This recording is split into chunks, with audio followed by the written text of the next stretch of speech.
so here's the next step. So we've got this all set up here. Our text doesn't quite fit here. So what I might do is take the names and titles down to 8 points.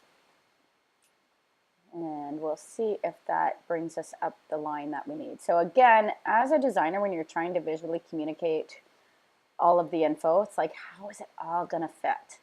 And so, but you still have to be respectful of being able to read the text and making sure everything gets on there. And okay, it looks like we finally fit everything on here. So I'm treating all of these exactly the same, as you can see. So if I reduce one name and title, I have to do the same with all of the rest.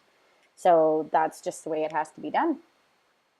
Another thing, whoops, I have to make sure also is that all the pictures, using my arrow keys, line up with the top of the quote. So I want to make sure I get that done too. All right, now I have what's called a widow, which is a single word on the last line. Same here. Oh dear, or an orphan, I guess. Widow, I guess, is when you split somebody up. A word, so you've got like colored and the ed on the last line, which looks terrible. In this particular case, I have just the word guelph.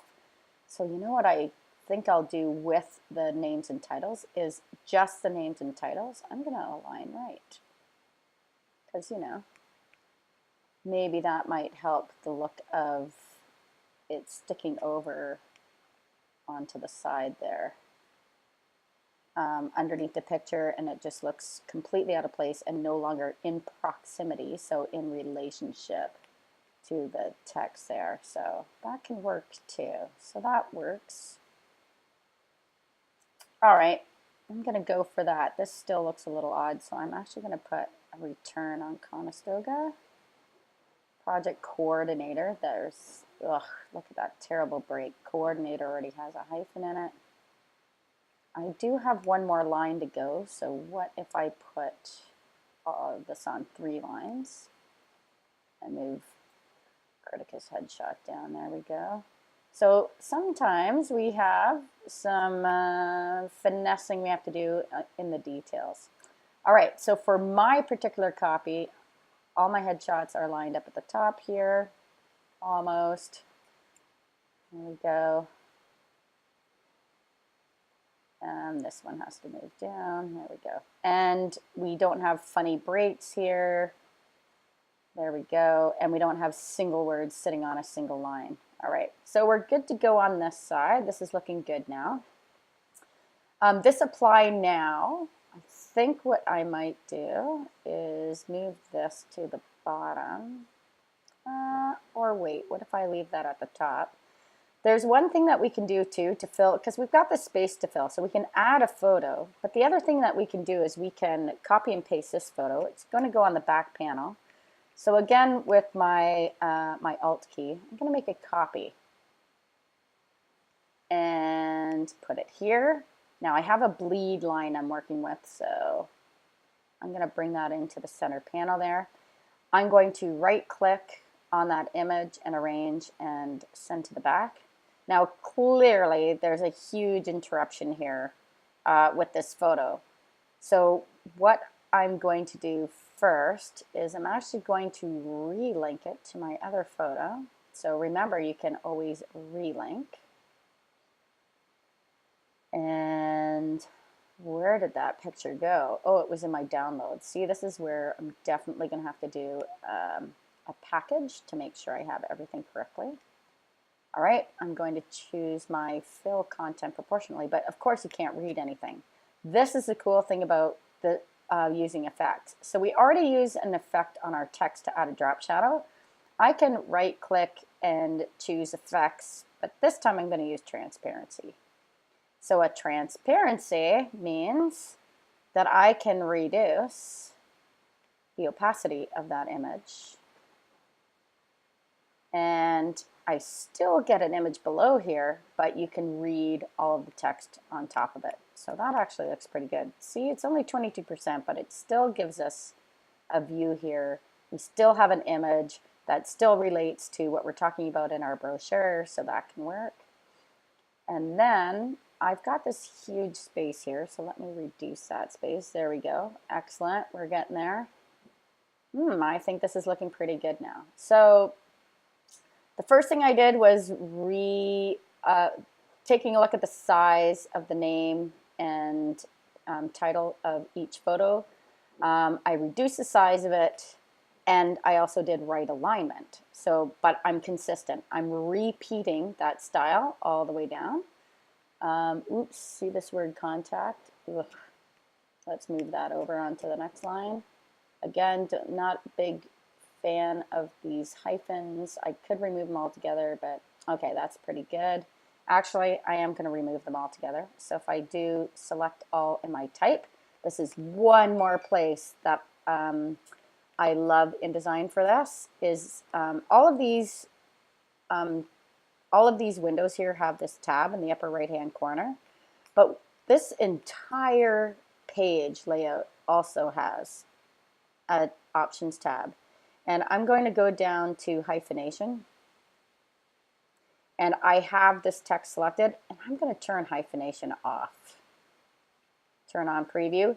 Now it's wreaked havoc here on some of the things I've done, so I've lost my space here. So because I took out the hyphens, I don't have these breaks to help fill the gaps here. So one more thing I'm going to have to do is I might have to reduce this one step further. So I'm going to go to 9-point type. There we go. Make sure I get it all. 9-point type.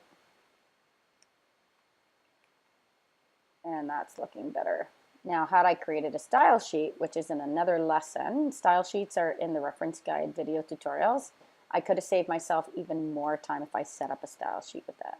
All right, marketing coordinator. I'm going to move marketing coordinator at the bottom here all the way over. I think we moved, well, no, that's still there.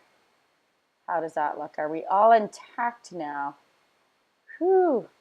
Oh, the fiddling we have to do to make everything fit. But we have to make sure that we visually communicate this properly. All right, and as a reference, there we go. I'm just going to move that onto the next line. All right. All right, I think I might actually be happy with the back of this. So now that I've done that, I've got this image here. The one thing I don't have yet is the logo. So the last thing I'm going to do before I finish up this front page is I'm going to File, Place, and locate the logo. Now this time, it's like, where did I put it? Am I organized or am I not? Here's the logo competition. Here's the logo. So I am organized. I do have the logo here. Now, this is a JPEG. A JPEG must contain color. So even though this looks like it's on a plain background, it's on a white background. White has a pixel color. It's not transparent. So we're going to have to ask the person who created the logo for an EPS file so we don't have a white block background. But I can at least use the frame that the logo is sitting in. I can at least use the frame the logo is sitting in to crop the logo. And I'm going to double click to get the orange box so I can center that picture in there. There we go. Now it's over top of her foot, but I'm not too worried about that. But I might just move it up so that we still get a relationship of, you know, she's standing and we haven't cut her foot off here. And I'm actually going to alt click and make a copy and put it on the back here as well. There we go. Does it matter that this one on the front panel isn't aligned with the back panel? Absolutely not. Why? Because they're not related, right? They might be side by side when you print it, but this is the front panel folded in the front, and this is the back panel. All right, I am happy with what I've done here. So I'm going to save and move on to the back panel. So I have this font I want to repeat, Malaysian Circa. I have this font I want to repeat, Helvetica Canoe Condensed Black. And I have some things I need to do on the back here. But one more thing I want to do is I want to duplicate, I want to repeat this color. This color is close probably in our swatches to this CMYK. But if we want this exact color, we can use this awesome tool over here called the color theme tool. If I choose the color theme tool and move over to this logo, I can click on the logo. And it's supposed to give me the color theme. There it is. So this color theme pops up. So this is the color right here of the logo. We could choose this one right here. I like this one called dark, which means it also has the grays in it. Oh, I'm going to click on bright. So these are the colors that are involved. So it probably picked up the gray from the drop shadow. And I'm going to add them to my swatches because you can see right now my swatches are limited. And it picked up a couple from my Word doc. So I'm just going to click on add this theme to swatches. And then, beautiful, it's right here. And I can actually rename it to the IC logo. There we go. And now I'm going to come down here, and when I start setting up this text, so I had Helvetica, new, I'm going to use condensed black, excellent. I'm going to make this bigger. I'm going to make all this bigger. This is all that's on this page. So maybe I right align it because this is directly related to this. And maybe I choose that Malaysian font.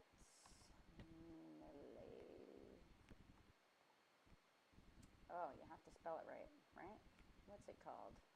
Again, if I created a style sheet with it, I wouldn't be guessing. So Malaysian. So I'm going to highlight my text, M-I-L, there we go. Now I have a visual relationship from this side to this side.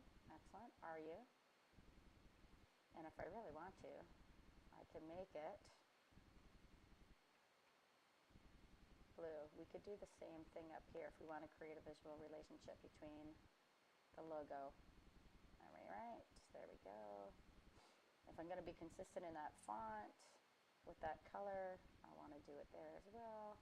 I'm keeping it white on the front though, because it'll be hard to read that color on blue. If we want, we can do it here as well, and we can be consistent that all our headlines and call to actions are in blue. Oh wait, but it's not done here. I'm going to go back to, I'm just going to do a Control Z, go back to black. All right. So now that I've done that, I'm going to click inside this text box, do a Control A to select all, choose Helvetica New, go to regular, there we go. There we go, first semester. We don't need a space if we differentiate this with contrast by choosing a different style of font. I'm going to use that bold condensed black. I'm going to do, somehow we have an extra space. Oh, we have one on the next line. That's going to be interesting. All right. Get rid of this space. Condensed black. Now we have this issue. See how we have just the number 2? So what we might have to do is select all and just reduce the size. I'm going to go to 11. There we go. That works well. Now everything, except for that 7 weeks, we would have to put on the next line, right? Capstone. Again, the devil's in the detail, so always pay attention to, okay, 3 weeks. Let's move that over. Always pay attention to those little details throughout. And we just have this one left to do, and that's condensed black. This should be a headline, so condensed black. We're going to make that, oh, right now it's only 2 lines, but let's see what happens when we make that, whoops, 3. Look at that, terrible communications. Welcome to